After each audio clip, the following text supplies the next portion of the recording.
This is a really tough, dark story that goes places most movies don't. We should probably say it's about a young girl who is kidnapped at the age of 4.5, who spends the next 18 years, her parents don't know where she is, she surfaces, and it goes from there. What drew you to the subject? I grew up at a time where I remember a lot of very focal kidnapping and reunion stories, and I think it really affected my worldview as far as what it is like, how vulnerable it is to be a child, and the kind of predatory culture there is about growing into being a woman.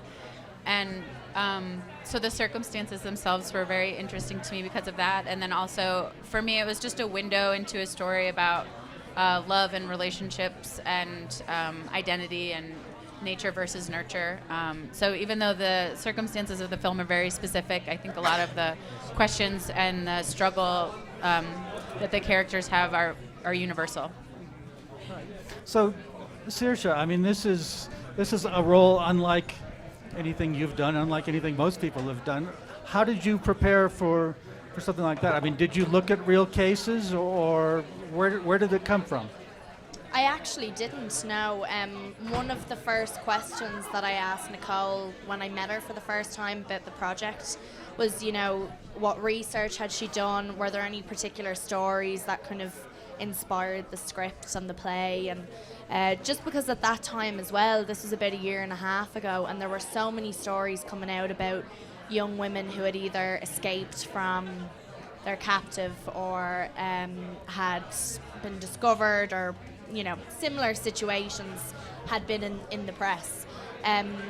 So I was kind of relieved actually when she told me that she hadn't done any research on any of these stories, because they're real life stories, they're very specific to those women, and each one of them and how they dealt with them and how they're still dealing with them is very specific to them. So I think that's what we wanted to do with this as well, and Nicole encouraged me to do that. So my reference was the script. Yeah, I mean, Jason, Cynthia, David, did you do any research into real cases yourselves? Or?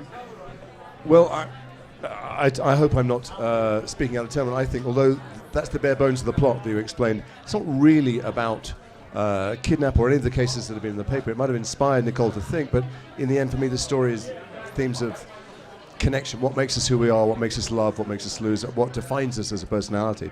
And the situation that Nicole had posited and imagined is completely atypical compared to the papers and the stories in the paper. This is not a story of abuse and rape and forced abortion and all the rest of it.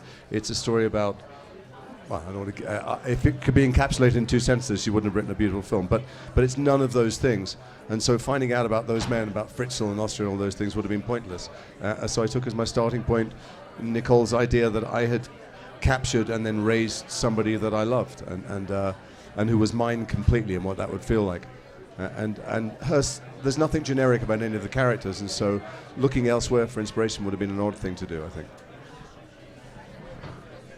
Cynthia and David, were you pretty much along the same lines? Yeah, I mean, I feel like the play has a very, very particular and a very devastating story, but immediately, even though most of us have never undergone anything like that, you start reflecting on your own life and ways in which similarities you do have with the story. And it seems to me one of the main themes of the story is what kind of freedom, when you're raising a child, what kind of freedom do you allow that child? How much do you want to imprint that child with all the things that you think are wonderful and make sure that they don't like the things that you think are terrible? And how much do you sort of create an environment in which they can discover those things for themselves? And I think that, I won't speak for your character, but I think for Marcy and for Ben, I think that these are 2 people who have very definite ideas for Leia about, how they want her to be, and there's not a lot of, they're very different situations ostensibly, but there's not a lot of freedom going on for her in either of them.